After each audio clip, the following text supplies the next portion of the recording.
Alright, mga kakabsat, nandito tayo kay Attorney Rene Bueno. Kasi nung na-interview si Jinggoy Mabsat, kailangan daw kasama siya sa bilang. Jinggoy, kasama daw sa bilang, Mabsat. Ito pakinggan na. Pwede bang Senador Judge itong si Jinggoy from the jail? Mambabatas na? Detinado pa. Diyos ko Lord Rudy. O sige, pakinggan natin kay Attorney Rene Bueno.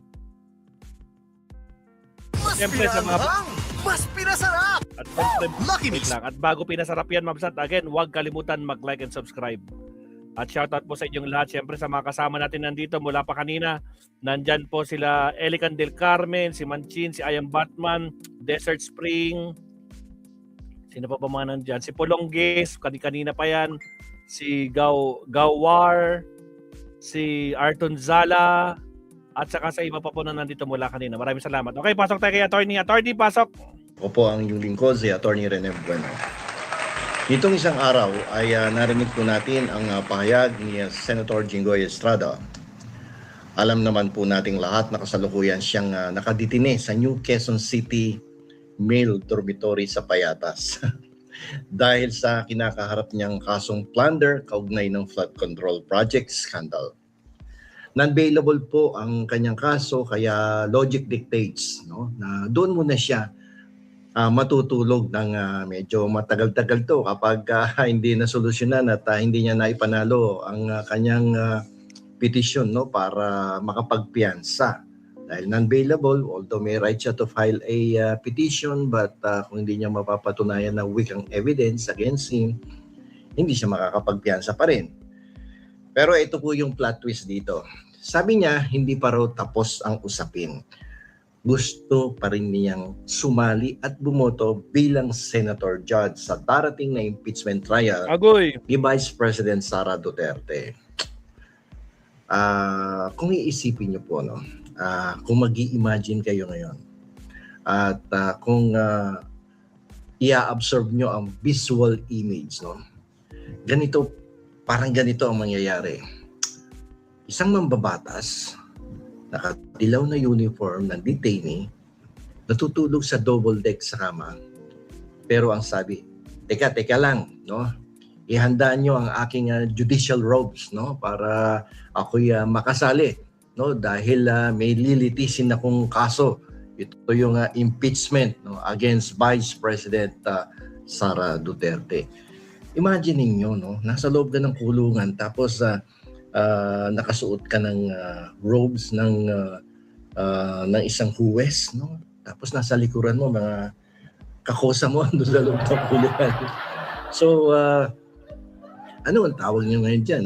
Paano niyo i-describe yung ganyang klaseng sitwasyon ng isang senador nakaditine pero sumasali sa isang paglilitis tungkol sa unexplained wealth ng ating Vice Presidente. Kung sa ibang bansa ang constitutional crisis ay dinadaan sa seryosong debate, sa Pilipinas, dinadaan natin sa sitcom. Kaya ngayong araw, hihimayin po natin ang batas, ang jurisprudence at ang matinding irony ng sitwasyong ito. At sasagutin din po natin ang milyong pisong tanong. Kakasya ba ang buong Senado sa loob ng selda sa Payatas para lang makaboto si Senator Jinggoy? Siyempre, pag medyo tapos na ng konti ang mga argumento, ang debate, presentation of evidence, yung mga cross-examination dyan, examination of the witnesses, siyempre boboto yan. Paano ngayon yung botohan kung yung isang senador nandun sa loob ng kulungan? At ano ba talaga ang sinasabi ng ating saligang batas pagdating sa mga ganitong klaseng legal issue? Okay, simulan po natin sa basic. Ano ang kapangyarihan ng Senado pagdating sa impeachment? Babalikan uli natin. Na-discuss na natin to. Ayon sa Article 11, Section 3, Paragraph 6 ng ating 1987 Constitution. The Senate shall have the sole power to try and decide all cases of impeachment. Yan. Para doon sa mga dati pang nakikinig dito at nag-subscribe na sa akin noong isang taon pa, Ayan po, diniscuss natin ng malinaw na malinaw yan, yung provision na yan ng ating saligang batas. Para doon naman sa mga baguhan, pwede niyong balikan ang aking vlog last year tungkol dito sa kapangyarihan ng ating Senado. Ngayon, doon sa nabanggit kong provision, ano ba ibig sabihin yan? Ang ibig sabihin yan, kapag impeachment ang usapan, ang mga senador ay hindi lamang basta mambabatas. Sila po ay nagiging senator judges. Nagkakaroon sila ng dual role. Nagkakaroon sila ng dual personality. Isang mambabatas, isang huwes. Sila ang may hawak ng martilyo ng katarungan kapag mayroong isang public official na nililitis sa katulad ng mga kasong ibinato kay Sara Duterte. At para makonvict o matanggal sa pwesto ang isang impeached official tulad ni Sara Duterte, kailangan po ng 2/3 vote na lahat ng miyembro ng Senado. Kung hindi mo makukuha yung 2/3 vote na yan, acquitted ang nasasakdal. Ngayon, dahil 24 lang ang senador, bawat boto po ay kasing halaga ng isang ginto. Bawat boto ay parang boto sa grand finals ng tawag ng tanggalan. Kaya naman, naiintindihan po natin si Senator Jinggoy Estrada kung bakit ayaw niyang maiwan sa pansitan. Sabi niya siguro, sayang naman ang forma ko bilang judge kung hindi ako makakasali sa botohan at ipaliwanag ang aking posisyon kung bakit ipapa-acquit ko ang vice presidente o iko-convict ko ang vice presidente. Siyempre, gustong-gusto ng mga yan, makita silang may suot-suot na judicial robes. Pero imaginein mo, isang taong nambabatas nasa loob ng kulungan at umaakto bilang isang judge. Nakapareho din ang kaso niya doon sa kung bakit siya nakulong. Pero ito ngayon ang class ng dalawang legal concepts. Sa isang banda, may constitutional duty ka bilang senador.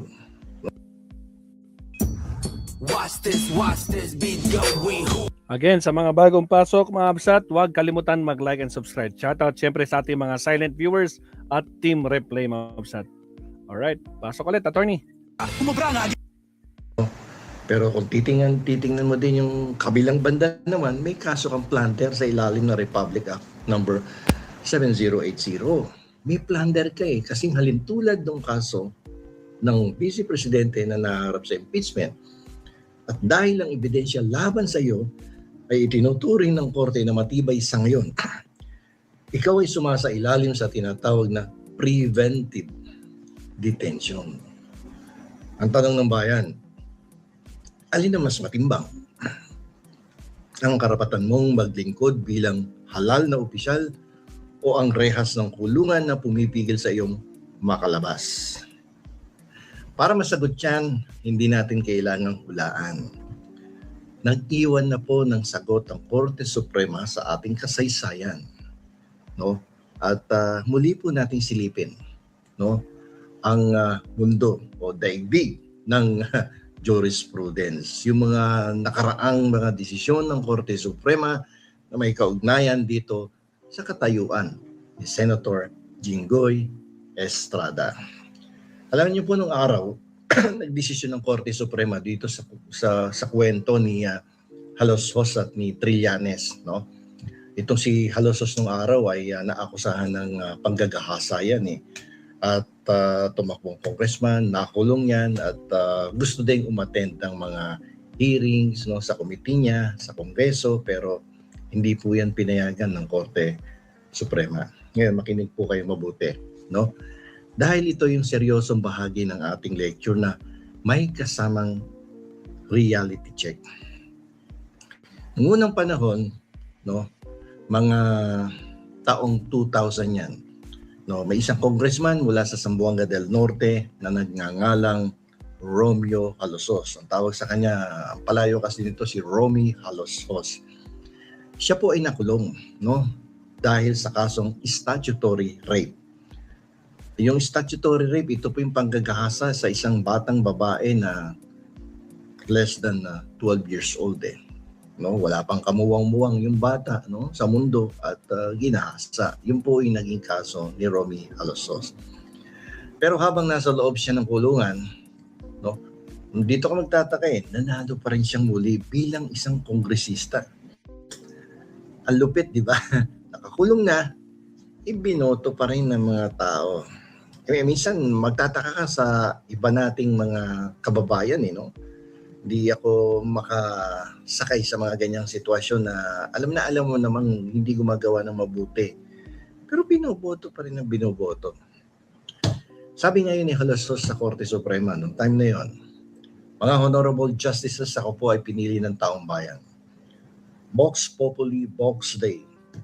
The voice of the people is the voice of God. Kaya payagan niyo po akong makalabas ng kulungan para maka-attend ng sesyon sa Kongreso. Sayang naman ang sweldo ko. Sayang naman ang mandato ko kung ako ay hindi makakapag-perform ng aking katungkulan bilang isang kongresista, no? At hindi makapagbigay ng kontribusyon sa ating bansa habang ako ay nakadetine dito sa kulungan. So, alam niyo po ba kung ano sinagot ng Korte Suprema dun sa kasong People versus Alosos noong taong 2000? Sabi po ng Korte Suprema, at pakikot, no, ito sa inyong mga makakakwentuhan at na medyo gusto makipagdebate sa inyo kapag pinag-usapan itong kaso ni Jinggoy Estrada na gustong lumabas ng kulungan o gusto mag-participate during the impeachment trial. Parehong-pareho doon sa nangyari kay Romy Alosos. Ito po ang sabi ng Korte Suprema. Election is not a magical wand that will toll the suspension of the operation of the criminal law. Hindi porket inelect ka, nilukluk ka ng taong bayan, yan ay magsisilbi ng isang magic wand, no? Para ihinto muna yung operation of the criminal law, yung revised penal code, di ba? So dahil diyan, pahiya si Romeo Alosos, no? So palpal siya dun nakakulong ka gusto mong sumali sa mga committee hearings. May hindi pwede, no? Hindi passes yang pagkaka-elect mo diyan sa Kongreso para pumasok ka doon sa Kongreso. Sabi ng Korte Suprema, ang pagkapanalo sa eleksyon na hindi magic wand o mahiwagang baton ni Sailor Moon na biglang magpapasuspindi sa batas ng kriminal. Ang oras at ipon, di dapat mapunta sa sipon. Mag-Newzep Ziplat. Sa revised penal code. Hindi porke binoto ka ng milyong Pilipino, ibig sabihin ay pwede mo nang baliwalain, no, ang mga umiiral na batas at ikaw ay makalabas pa ng dalian dyan sa rehas, no, ng kulungan. Ngayon, sinabi pa ng Korte, dinagdag pa nila, no, ng Korte Suprema na ang pagiging mambabatas ay hindi sapat na dahilan para palayain ang isang akusado mula sa detention cell.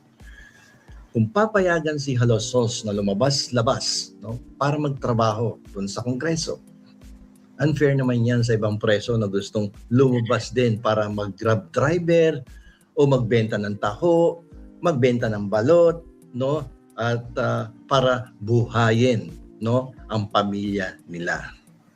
Ang batas po ay para sa lahat. No, yan ang sabi ng Korte Suprema. Pantay-pantay ang mambabatas at ang mga ordinaryong mamamayan. Walang pinipili, no? Mambabatas ka, magtataho ka, magbabalot ka, o panadero ka. Pantay ang tingin ng batas sa inyo. Hindi pa pwedeng porket elected congressman ka pwede mo nang gawin yung umatin-atin sa sesyon sa Kongreso, no? Di ba? So hindi lumusot dito si Congressman Alosos doon sa kanyang mga palusot niya, no, sa Korte Suprema. Pero ang tanong dito naman ng ibang kababayan natin, paano naman Attorney Bueno kung senador ang pinag-uusapan natin? No, at yan si Alosos kongresista lang naman yan. Okay? So wag po kayong mag-alala. May constitutional sequel po yan. Noong 2008, pumasok naman sa eksena si dating Senator Antonio Trillanes sa kasong Trillanes IV versus Pimentel noong taong 2008. Ito po ay dinesisyonan ng Korte Suprema noong taong 2008. Alam niyo po, dyan sa kaso po ni Trillanes IV versus Pimentel na decided by the Supreme Court in 2008, ni-recycle lang ng Supreme Court ang kanilang desisyon base doon sa kaso ni Romeo Halosos. Walang pinagkaiba. So, ibig sabihin, kapag ikaw ay naditini at kahit elected official ka pa, hindi ka pwedeng lumabas sa iyong sa selda. Ngayon, dako naman tayo sa aspeto ng kwento na mas masarap pag-usapan kaysa sa kape sa umaga. Alam niyo ba kung anong batas ang kinakaharap ni Senator Jinggoy ngayon? Yung kanyang batas na binayolate o kanyang binaliwala, no? O hindi niya pinansin kung kaya't siya ngayon ay nandiyan dyan sa loob ng kulungan sa Payatas. Ito po yung Republic Act number 7080 o yung tinatawag nating anti-plunder law. At alam niyo po ba kung sinong pamilya ang may napakalalim na kasaysayan sa batas na ito at sa impeachment?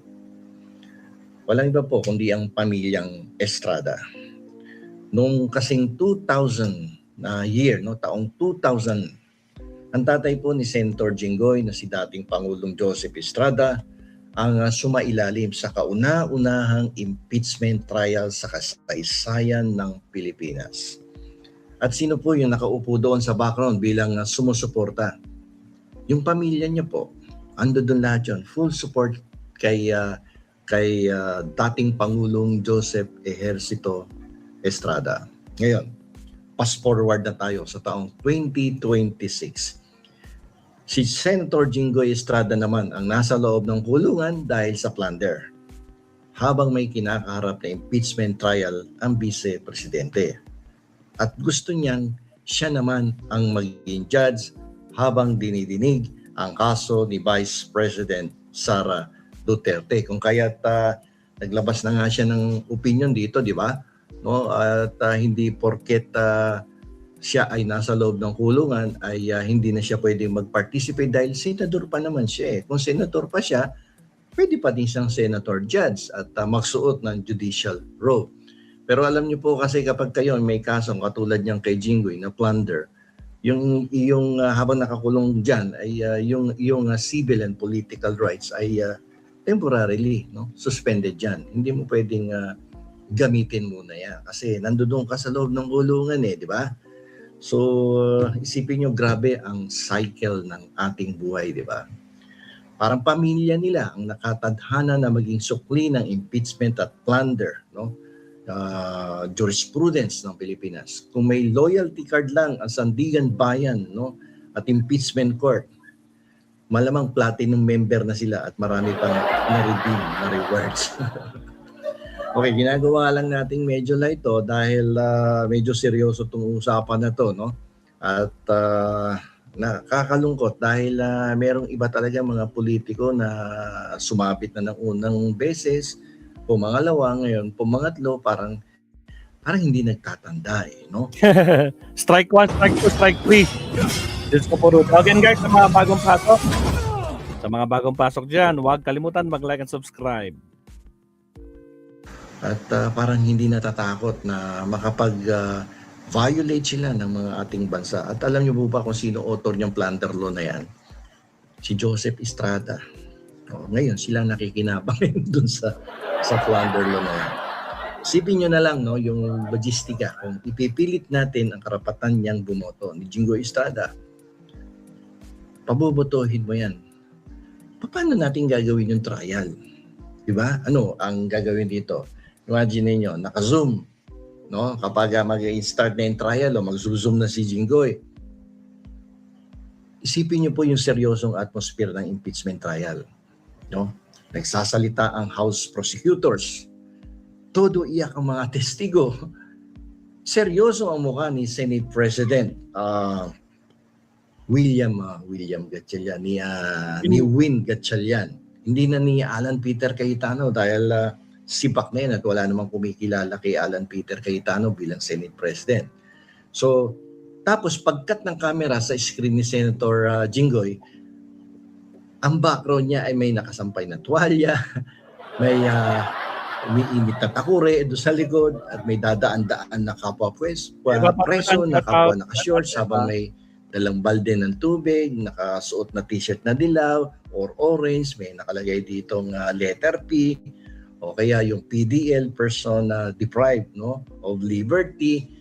Tapos yung iba may mga tato sa braso. Imaginein mo kung gano'n ang magiging atmosphere during the impeachment trial. Tapos biglang mawawala na signal, no? O sasabihin, Mr. Senate President, choppy po si Senator Jinggoy Estrada. Pakiulit nga po ng tanong ninyo. Dumaan po kasi yung bantay para sa head count. Imagine mo, anong klaseng trial meron tayo sa impeachment kapag ganyan pinayagan mong mag-participate ang isang senador na kasalukuyang nakakulong, pero sa ilalim po ng ating batas ay tinuturing naman na suspended ang kanyang civil and political rights habang dinidinig ang kanyang kaso na violation of plunder law. Diba? Isa pa, isang pwedeng maging option, yung bang Senado, pwede bang pumunta yan sa payatas kung sakasakaling papayagan natin si Senator Jinggoy Estrada na mag-participate sa impeachment trial. Kasi sa trial, kailangan ng physical presence para sa mga seryosong diskusyon. Paano kung ang 23 na senador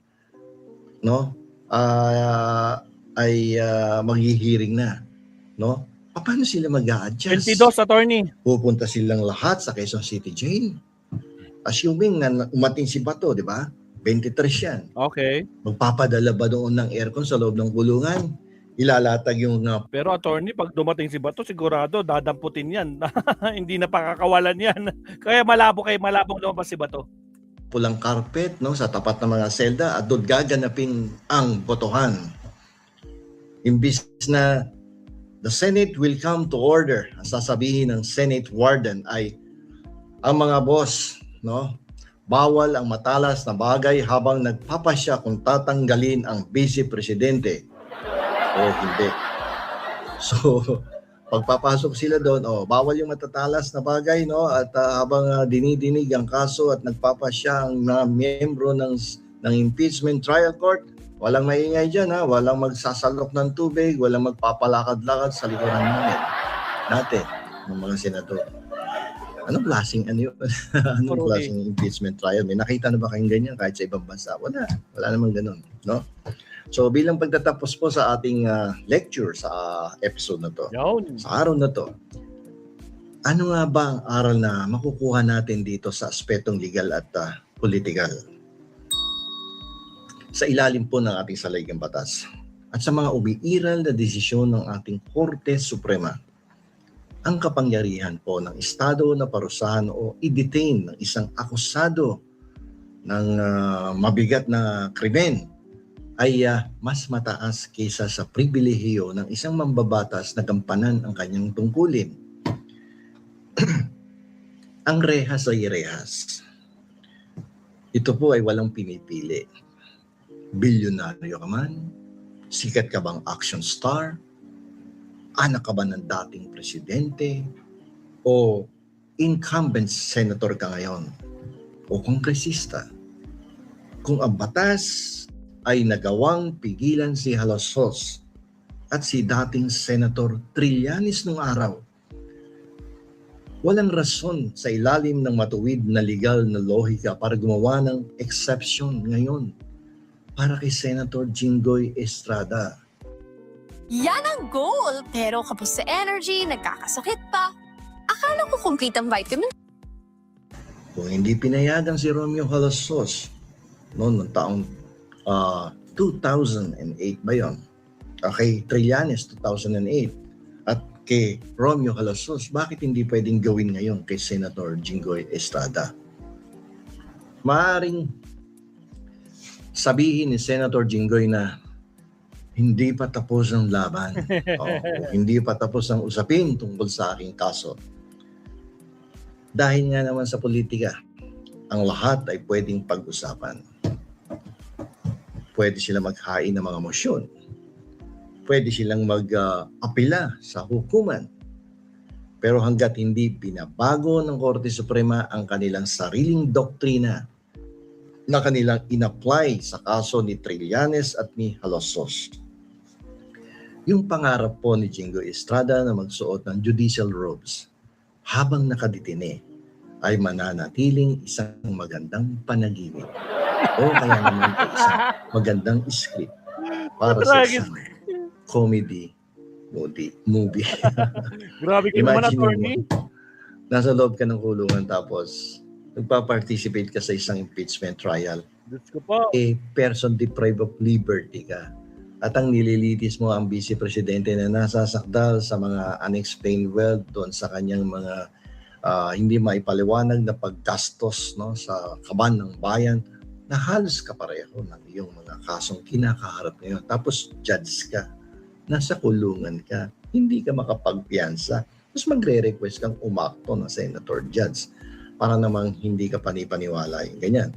Maliban na lamang kung mayroong desisyon ng Korte Suprema nung araw at binaliktad nila yung doktrina ng Halosos sa Trillanes. Kaso wala. Hanggang ngayon, umiiral ang doktrina na yan. Kaya para sa mga estudyante ng batas at mga mamamayang nagmamasid, huwag po nating kalimutan na ang tunay na diwa ng hustisya ay wala sa kung gaano kataas ang iyong posisyon, kundi sa katotohanan kapag lumabag ka sa batas. Yung Lahat tayo pantay-pantay na harap sa parehong pader at parehong rehas. So maraming salamat po sa inyong pakikinig at naway maging malinaw sa inyo kung bakit hindi basta-basta pwedeng maging senator judge, no? Kung bakit hindi pwedeng maging senator judge sa loob ng kulungan si Senator Jingoy Estrada. Magandang araw po sa inyong lahat. Ito pong muli ang inyong lingkod si Attorney Rene Bueno. nako, Sir Leonardo, mabibwisit yung mga garapata pag ganyan. Hindi nila matatanggap yan, sigurado, no? Mabibwisit. Dapat bigyan ng karapatan si Jingoy. Kailangan niyang makaboto. Kailangan niyang sumali sa impeachment trial. Isa siyang senator judge. Ay isang panaginip lamang. Diyos ko, Lord Rudy. Masakit yan, sigurado, Sir Leonardo. Rainy Conese, Delia Rosario. Sigurado masasaktan si Jingoy nito. Alright, last topic tayo, Mamsat, bago tayo mag-lunch break. Actually, lunch break, hindi pa nga ako nagbe-breakfast pero okay lang, brunch na lang. Alright, countdown tayo sa ating last topic at huwag kalimutan mag-like and subscribe. Maraming salamat po.